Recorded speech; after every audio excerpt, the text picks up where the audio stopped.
Fuck the Riffman Jackson. You're watching WGS-TV. Yeah!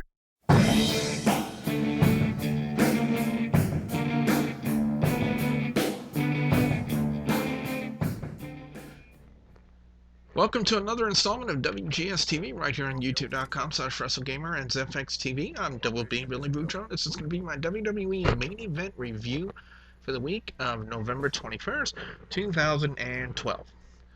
This week's featured bout featured Dolph Ziggler, the show-off, the sole survivor from his team of Team Ziggler versus Team Foley, taking on The Miz.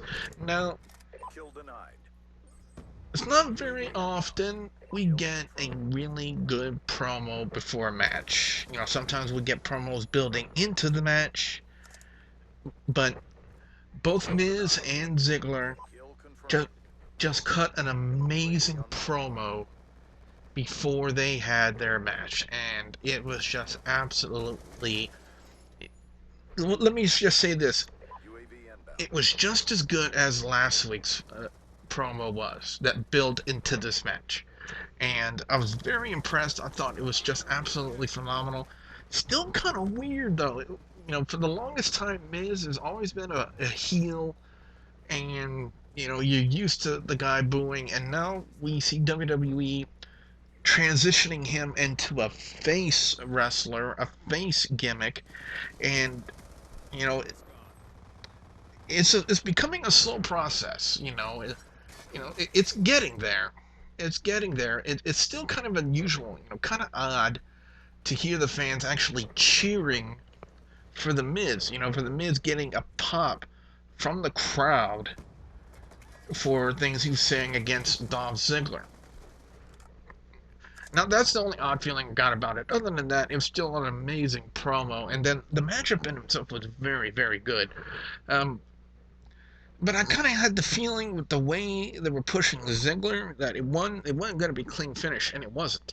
It wasn't a clean finish, but, there was a little bit of controversy because Ziggler had he exposed the top turnbuckle, and Miz ran into that steel and then became the victim of the zigzag finisher of Dolph Ziggler, and Dolph Ziggler gets the win.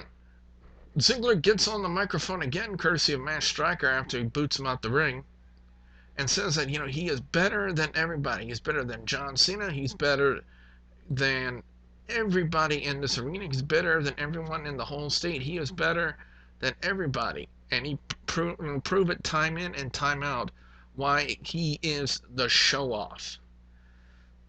And that's pretty much how they ended it. I really love the fact, they did a phenomenal job with this, with Ziggler and The Miz, and it was just brilliant. I loved it. It was great.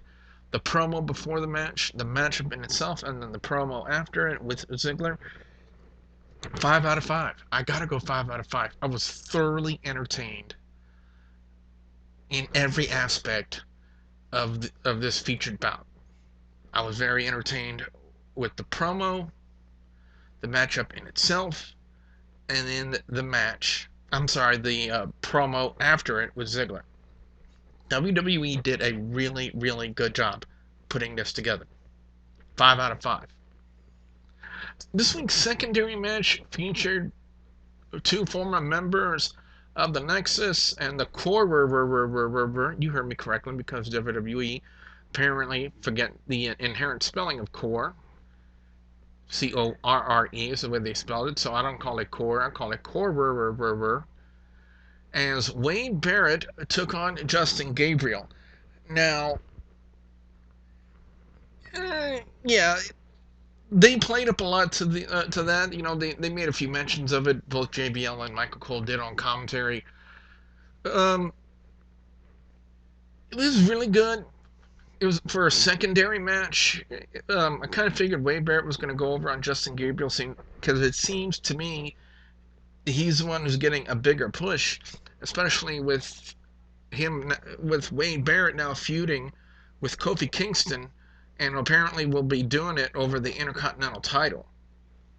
But other than that, I thought it was an extremely good match. It was very good. Again, very good for a secondary match. The bull hammer, it's a really good finisher for Wade Barrett. You know, he can't screw it up like he would do with the wasteland. You know, various times we've seen people like Mark Henry and others actually landing wrong because of the wasteland and everything like that. So the bull hammer, you know, formerly known as the souvenir elbow, I think is a very decent finisher for Wade Barrett, kind of tying into that bare knuckle street fighting gimmick, I guess. But apparently they need to give him a finisher which was suited for his gimmick, and the bullhammer is exactly suited for that bare knuckles fighting gimmick. Now, I'm very interested to see where they go now with Wade Barrett and Kofi Kingston, because they've had phenomenal, I mean absolutely phenomenal matches in the past over this Intercontinental title. And you know, I kind of feel bad for Justin Gabriel. Again, you know, he still put on a really good, decent match with Wade Barrett, but Wade Barrett still got a little bit more oomph, I would say, because of the fact that, you know, he's become a bigger name in the company than him, and he's being used a lot more than he is. You know, especially when it comes to titles and whatnot. 4 out of 5 on the Wade Barrett Justin Gabriel match. Now we get the announcement that on next week's main event, John Cena will be making his debut on Ion Television in WWE main event. But against who? Well, we kind of had that answered with the appearance of Damien Sandow. Damien Sandow comes out at the end of the show and to cut a promo saying that John Cena is a blight. You know, he is a false idol. You know, is basically the complete opposite of him, is what he's saying. And he said that he is going to wage war on him, of sorts, on John Cena. And of course, he always says, "You're welcome." We didn't say thank you. But anyway, yeah, it's going to be interesting to see how Sandow works with Cena. I think it'll be the first time we've actually seen Sandow work a match with John Cena. I can't really recall anywhere where at any point in time where Damien Sandow's actually worked a match with John Cena. So it's going to be very interesting to see, one, how receptive the crowd is, especially the fans of who watch WWE main event like me on Ion Television, how receptive they are to John Cena's first appearance, and how well these two can actually work together with the supposed knee injury. But I'll talk about that when I finally get my Raw review and my act together on that, guys and gals. So overall, so next week it's going to be John Cena versus Damien Sandow. I just want to get that out of the way. Overall score on WWE's main event this week, it's going to get a 4 out of 5 from me. Dolph Ziggler versus The Miz. Great build, great promo.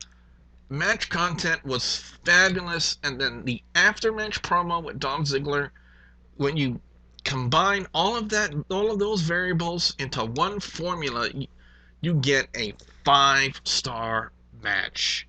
And that's exactly what we got here with Ziggler and The Miz. I was thoroughly entertained. It was a great match, and the promos were brilliant. I don't care what anybody else has to say. You know, when any other, you know, if you guys can disagree with me or not with it, you know, you can disagree. We can agree to disagree is what I'm pretty much trying to say here, if I can learn to talk. But hands down, my opinion is great promos and great match content. It gets a 5 out of 5, and that's what happened with Ziggler and The Miz, because I thought the matchup was great, the promos were great, very entertaining. Wade Barrett and Justin Gabriel, again, kind of had the feeling that Wade Barrett was going to go over, since he is, again, really going to be starting to get involved and being pushed towards the Intercontinental title. But on the upside, for Justin Gabriel, he still looked really good in the match, and I guess maybe his position in the company right now is still secure of sorts. I guess that's the way to put it. And now Damian Sandow and John Cena next week on WWE's Main Event.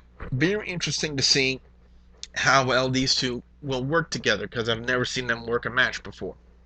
So what I want to know from you guys out there, the viewers and subscribers, your thoughts on Main Event this week. Be sure you put your comments in the comment section below.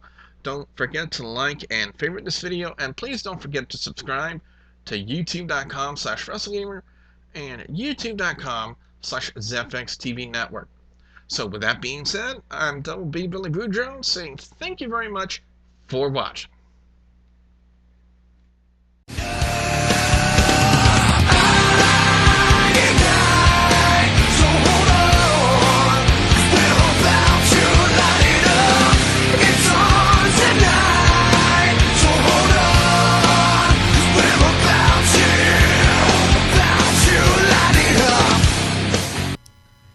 Hi, I'm Chris Master 1, and you've been watching WGS-TV on YouTube. Be sure and check out the Friday Night Renegade show every Friday from 10 to midnight Eastern, only on GCSUradio.com. And remember, keep on rocking, folks. Oh, check out my YouTube channel as well, youtube.com/ChrisMaster1. We'll see you on the next episode of WGS-TV.